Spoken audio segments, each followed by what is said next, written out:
1998, o professor e filósofo Marcos Bagno lançou a obra Preconceito Linguístico. E essa obra foi um marco para a modificação da forma como os professores de língua portuguesa e as demais pessoas vejam o ensino da língua portuguesa do Brasil, de maneira muito mais inclusiva e de maneira a valorizar muito mais todas as variedades linguísticas, que vai desde as mais formais às menos formais.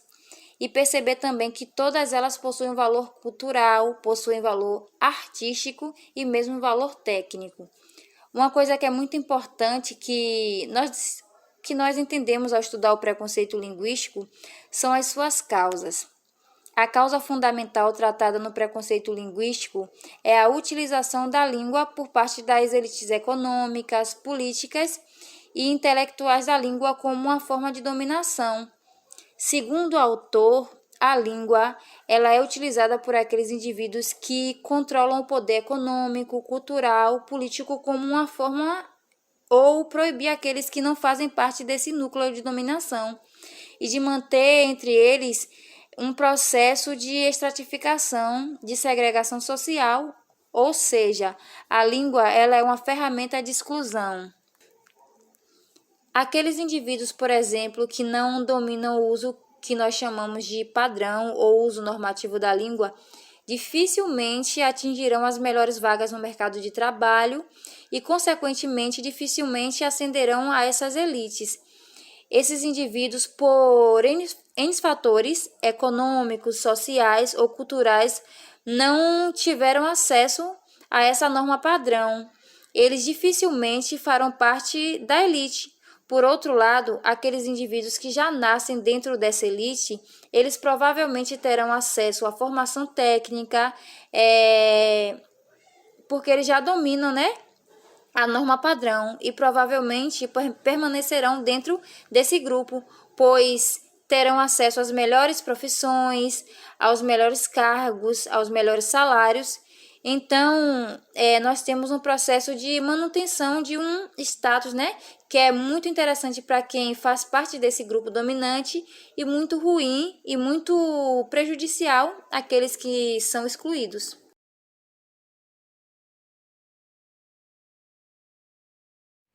Português ortodoxo. Que língua é essa? Muito interessante ressaltar o uso da expressão português ortodoxo. Como se sabe, a noção ortodoxia foi inventada pouco depois da instituição do cristianismo como religião oficial do Império Romano.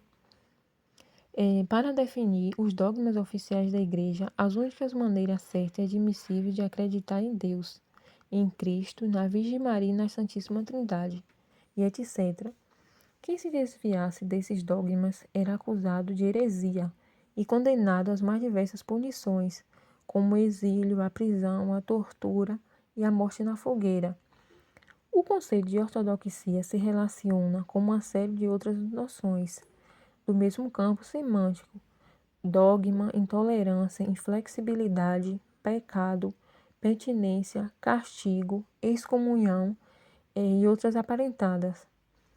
Ao erro herético corresponde a infiabilidade do ortodoxo. Se é possível falar em português ortodoxo, é porque certamente também deve existir na mentalidade de seus defensores, e em posição a ele, um português herético, ou seja, um português pecador, que merece castigo e excomunhão.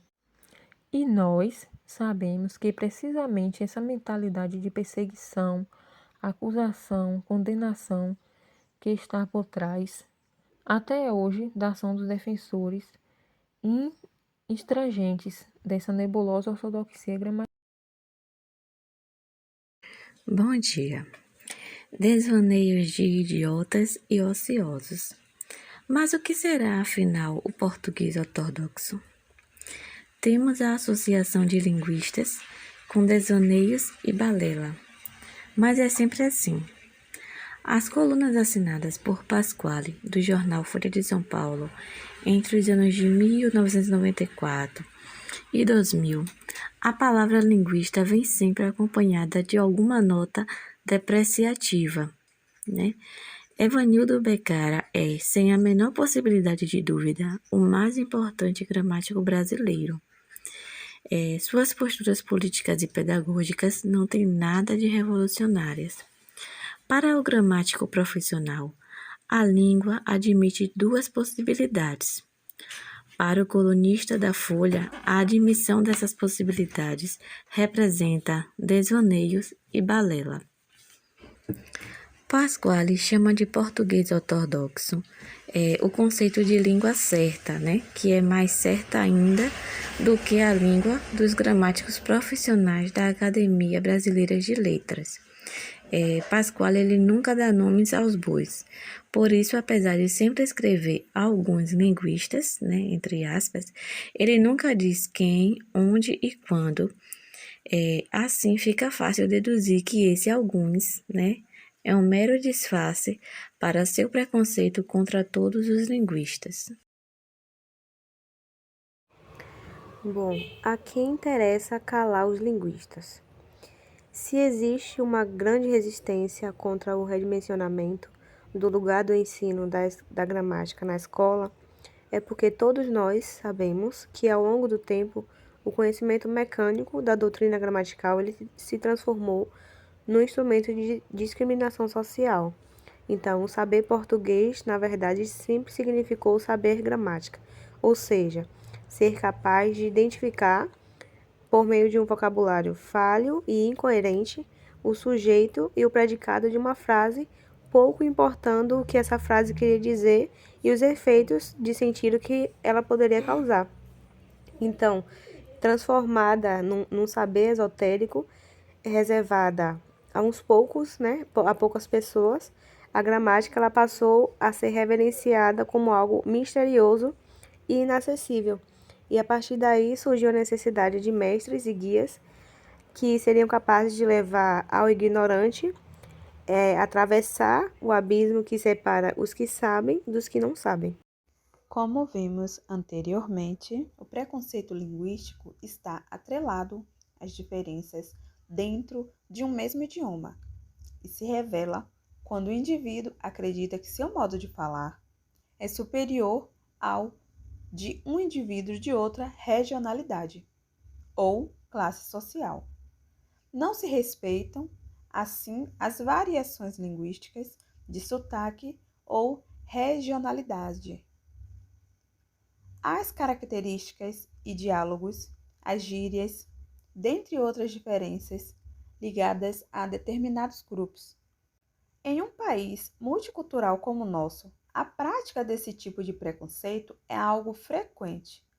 Muitas vezes, a linguagem usada na região centro-sul do país é imposta como padrão e acaba utilizada pelos preconceituosos como motivação ao desrespeito a outras formas de falar.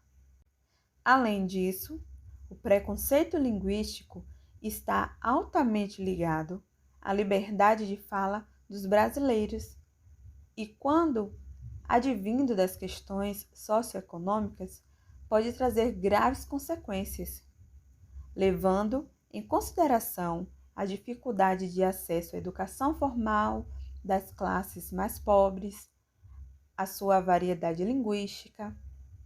E essa certa parcela da população pode facilmente ser excluída em relação ao emprego, por exemplo. Pode ainda receber atribuições de menor remuneração, que não permite que essas mesmas famílias tenham acesso a novas oportunidades. Desse modo, famílias inteiras permanecerão naquele ciclo de pobreza sem perspectiva de mudança e no ciclo da classe social. Existe, porém, uma grande resistência contra o redimensionamento no lugar do ensino na gramática, na escola, e porque todos sabemos que, ao longo do tempo, o conhecimento mecânico da doutrina gramatical se transformou em um instrumento de discriminação e de exclusão social.